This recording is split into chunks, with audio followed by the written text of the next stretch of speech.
Financial market के अंदर एक बहुत ही इंपॉर्टेंट और एक बहुत ही कॉमनली यूज टर्मिनोलॉजी होती है डेरिवेटिव्स, और we can say financial derivatives.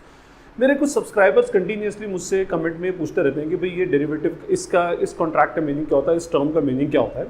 तो मैंने सोचा कि भाई इसके ऊपर, इस डेरिवेटिव्स के ऊपर एक वीडियो सीरीज बनाई जाए जिसके अंदर हम सारे डेरिवेटिव्स के एस्पेक्ट्स कवर करें कि भाई what is the meaning of derivatives, actually derivatives होते क्या हैं, कितने टाइप के डेरिवेटिव्स एक्चुअली होते हैं, और उन डेरिवेटिव्स की फंक्शनिंग, उनके एप्लीकेशंस क्या होते हैं, और उन डेरिवेटिव्स से एक्चुअली रिलेटेड कौन कौन से डिफरेंट स्पेसिफिक टर्मिनोलॉजीज होती हैं, अब हम इस वीडियो सीरीज के अंदर डिस्कस करें।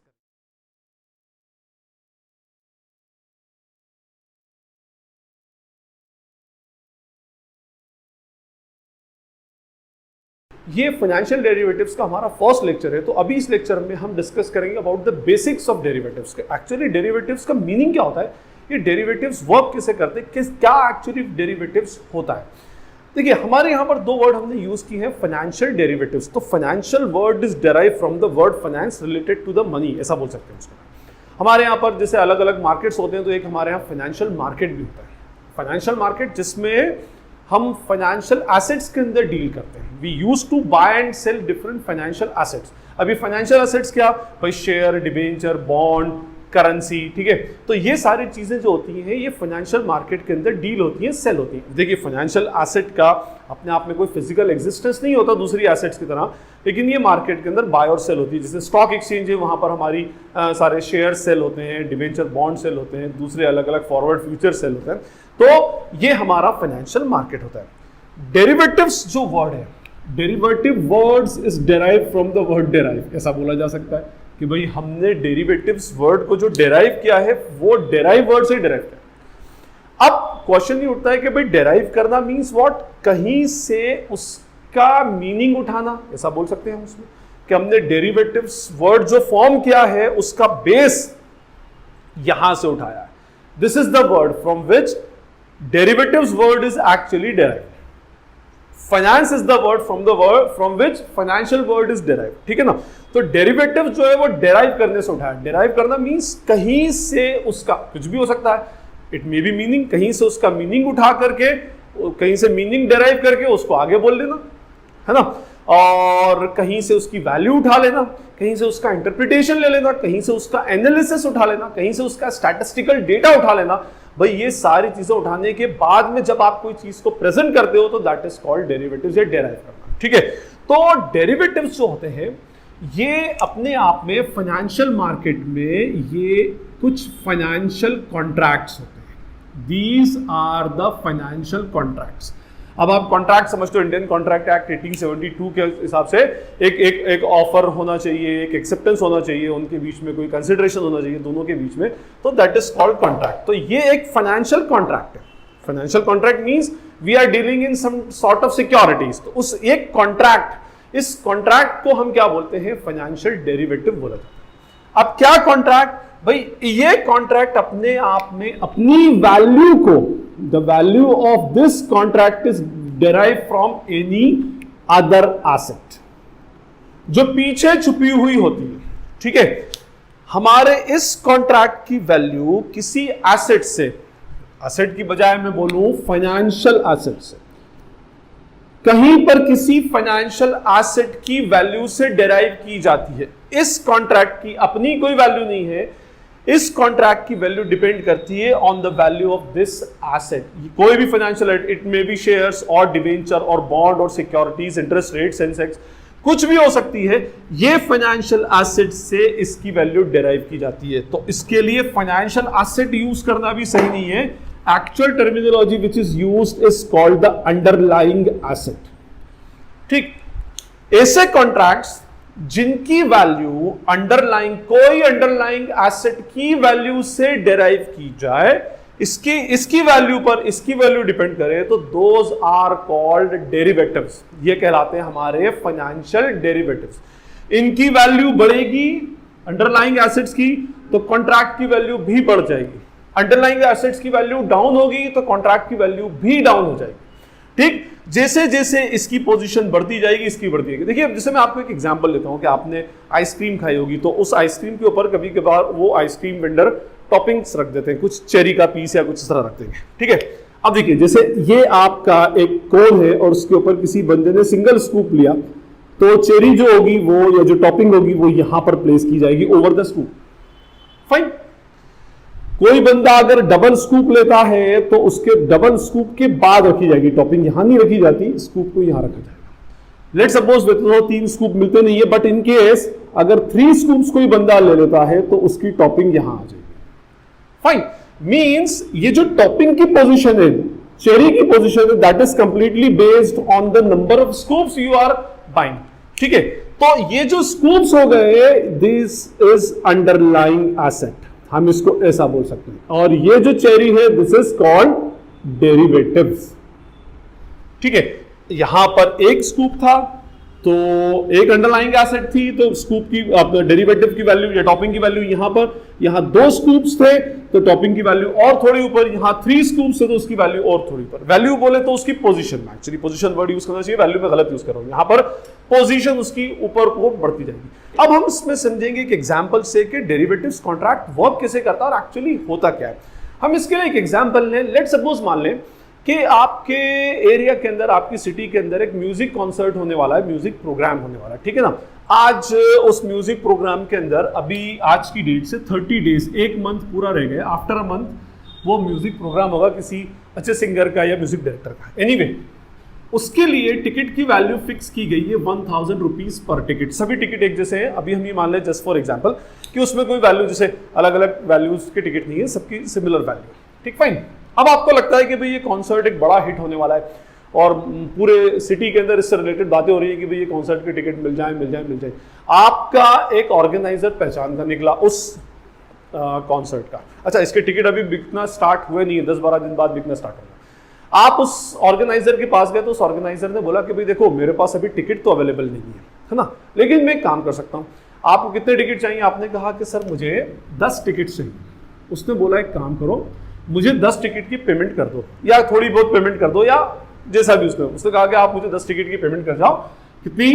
1000 इंटू 10,000 रुपीज। मैं अपने लेटर हेड के ऊपर आपको एक लेटर लिख देता हूं, ठीक है, कि please provide 10 tickets to the bearer of this letter. इस बंदे को आप दे दें और उसके ऊपर मैं सिग्नेचर कर देता हूं आज की डेट आकर। अब आप कॉन्सर्ट स्टार्ट होने से, देखिए, आप भले सारे टिकट्स मार्केट में बिक जाएं, आपके ये 10 टिकट क्या हो गया, बुक हो चुके हैं। ठीक है, ये टिकट्स अगर सब बिक भी गए तो नहीं बिकेंगे, हमारे ऑर्गेनाइजर्स के पास हमारा कोटा है, तो उस कोटे के अंदर से मैं आपको दे रहा हूं। ओके, अब हुआ ये कि भाई आपने ये लेटर ले लिया। ठीक है, ये लेटर आपको कितने का पड़ा? 10,000 रुपीज का। ठीक, फाइन। अब आपने लेटर लेके रख लिया। 10 दिन बाद, आफ्टर 10 डेज, ठीक है, आपकी टिकट विंडो जो है वो ओपन हुई और आपने जाकर देखा तो बहुत रश एक्चुअली उस टिकट विंडो के ऊपर है, and program is going to be a big hit. मतलब बहुत भीड़ लगने वाली इसमें, और लोग भीड़ लगा कर खड़े हुए उसके अंदर, और फटाफट फटाफट फटाफट 3 से 4 दिन के अंदर, ये हम मान लें 5 डेज के अंदर सारे टिकट्स विंडो से सेल हो गए। बट अभी आपके टिकट प्रिजर्व्ड है। फाइन। अब हुआ ये कि टिकट विंडो के ऊपर कोई टिकट नहीं मिल रहा। अगर कोई बंदा डायरेक्टली जाता है टिकट विंडो से कोई टिकट परचेस करने, तो he is not able to purchase the tickets. इसके अंदर ये हुआ कि जब टिकट नहीं मिलते तो उसकी ब्लैक मार्केटिंग स्टार्ट हो जाती है, वो टिकट ब्लैक में बिकने स्टार्ट हो जाता है। आपने मालूम किया तो अभी 15 दिन है, तो देखा कि भाई एक टिकट आज मार्केट में 1200 रुपए के अंदर सेल हो रहा है। ठीक है, अब आप देखिए, अब अगर आपके पास भी ये लेटर, तो आप सोचोगे ना कि वाह यार, ये लेटर जो मुझे 10,000 का पड़ा, अगर मैं आज इस लेटर किसी बंदे को देता हूं और उससे 12,000 रुपए ले लेता हूं, तो मुझे तो 2,000 रुपीज का बेनिफिट हो जाएगा, क्योंकि टिकट की वैल्यू 1200 रुपीज हो चुकी है, तो आपके इस लेटर की वैल्यू भी इंक्रीज हो चुकी है। ठीक है, फाइन। अब मान लीजिए कि भाई और टाइम आगे जाता गया, है ना, सिर्फ 7 डेज रह गए, और मालूम पड़ा कि आज इस टिकट की वैल्यू, ये ब्लैक के अंदर मार्केट के अंदर सेल हो रहा है फॉर रुपीज 2200, 2200 रुपए के अंदर सेल हो रहा है। तो अब आप देखिए, इंटू 10 करूंगा तो value of this letter is rupees 22,000 today. आज 22,000 इसकी वैल्यू है, जिसके लिए you have already paid rupees 10,000। Fine. In the same way, मान लो अब सिर्फ 2 दिन रह गए हैं, और अगर ये मान लो 4200 रुपीज के अंदर एक टिकट सेल हो रहा है, ब्लैक के अंदर इसकी वैल्यू बहुत अनाप शनाप इंक्रीज हो गई, तो इंटू 10 करूंगा तो आपने देखा कि भाई मेरे इस लेटर की वैल्यू जिसके लिए मैंने 10,000 रुपीज पे किया था, I am getting rupees 42,000 against this letter. और मान लीजिए आपने बोला कि भाई छोड़ो प्रोग्राम नहीं देखना, आपने 42,000 के अंदर किसी बंदे को दे दिया, वो आपने उससे 42,000 रुपीज ले लिए। अब वो बंदा ये लेटर ले जाकर के विंडो पर देगा और वहां से 10 टिकट ले लेगा। बट आपने तो 42,000 minus 10,000, you have earned rupees 32,000 against that letter. आपके इस लेटर के बदले में आपने 32,000 रुपए कमा लिए। ये एक्चुअली डेरिवेटिव्स का कंसेप्ट होता है। अब इसमें सुनिए आप, ये कहलाएगा हमारा डेरिवेटिव्स, ये हमारा डेरिवेटिव्स कॉन्ट्रैक्ट है। एंड द टिकट, ये जो टिकट है, ticket is our underlying asset, ये हमारी अंडरलाइंग एसेट कहलाती है। और इस टिकट की वैल्यू के ऊपर देखिए, मैंने आपको 3 एग्जांपल्स दिए। इस टिकट की वैल्यू के ऊपर इस लेटर की वैल्यू डिपेंड करती है। Means I can say the value of this letter is actually derived from the value of ticket which is selling in the market. जब ये 1200 का हो गया तो आपके लेटर की वैल्यू 12,000 हो गई। अंडरलाइंग जब आपकी 1200 की हो गई तो आपके लेटर की वैल्यू 12,000 हो। अंडरलाइंग जब 2200 का हो गया तो आपके लेटर की वैल्यू 22,000 हो। अंडरलाइंग जब 4200 का हो गया तो आपके लेटर की वैल्यू 42,000 रुपीज हो गई। Means the tickets which are selling in the market, those are called underlying assets।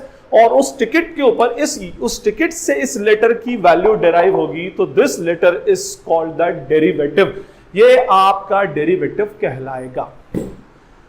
Fine. अच्छा, कुछ लोग ये भी बोल सकते हैं कि भाई हो सकता है वो मान ले हम कि भाई प्रोग्राम चला ही नहीं, फ्लॉप है स्टार्टिंग से, फर्स्ट डे विंडो ओपन हुई, आपने तो ये 10,000 रुपीज सामने वाली पार्टी को पे कर दिए और जिस दिन विंडो ओपन हुई वहां पर भीड़ ही नहीं है, इजीली टिकट अवेलेबल है।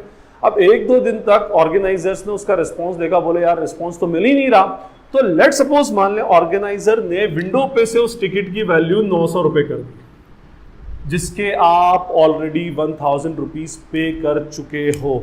तो अब अगर मैं देखूं इसको इंटू 10 करूंगा तो मेरे इस लेटर की वैल्यू 9,000 रुपीज हो चुकी है।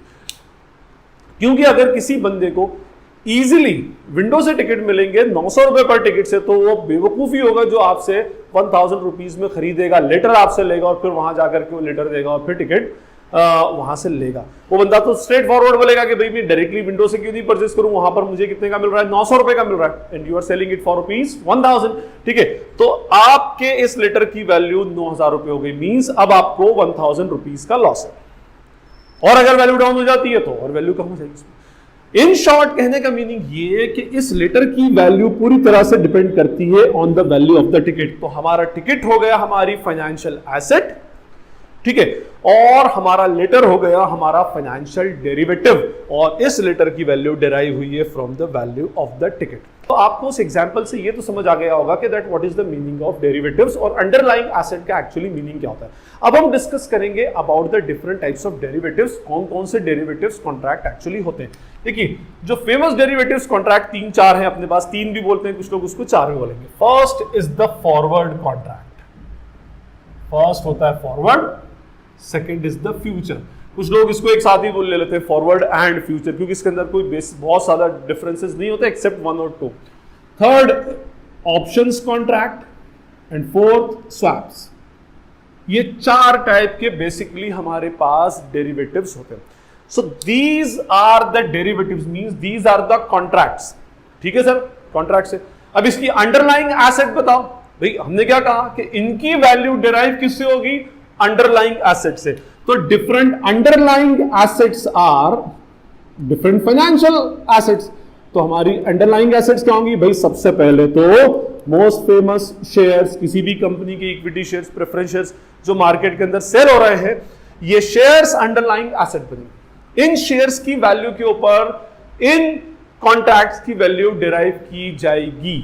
ठीक, फाइन। तो शेयर्स हो सकते हैं, ठीक है, बिसाइड्स बॉन्ड्स और डिबेंचर्स हो सकते हैं। ठीक है, तो बॉन्ड्स और डिबेंचर भी अंडरलाइंग एसेट की तरह काम कर सकते हैं। इनकी वैल्यू के ऊपर इनकी वैल्यू डिराइव होगी, वैल्यू बढ़ेगी तो इन कॉन्ट्रैक्ट्स की वैल्यू बढ़ जाएगी, वैल्यू कम होगी तो इन कॉन्ट्रैक्ट्स की वैल्यू भी कम हो जाएगी।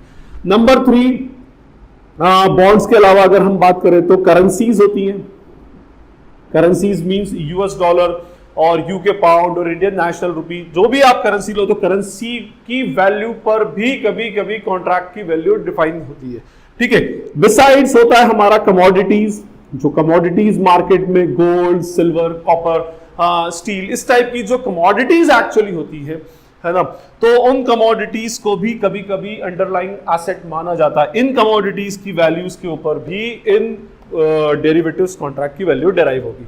बिसाइड्स इंडेक्सेस, जो हमारे इंडेक्सेस चलते हैं BSE और NSE में, जो इंडेक्सेस होते हैं ना, NSE जिसको हम बोलते हैं सेंसेक्स एंड निफ्टी, तो ये सेंसेक्स और निफ्टी की भी कभी कभी अंडरलाइंग एसेट की तरह काम करते हैं। बिसाइड्स इंटरेस्ट रेट्स, ठीक है, मार्केट में इंटरेस्ट रेट क्या चल रही है, उस इंटरेस्ट रेट की बेसिस के ऊपर भी हमारे जो कॉन्ट्रैक्ट की वैल्यू होती है वो डिराइव करती है। तो these are our underlying assets, और इन अंडरलाइंग एसेट्स की बेसिस पर हम इन डिफरेंट कॉन्ट्रैक्ट्स में डील करते हैं, ठीक है।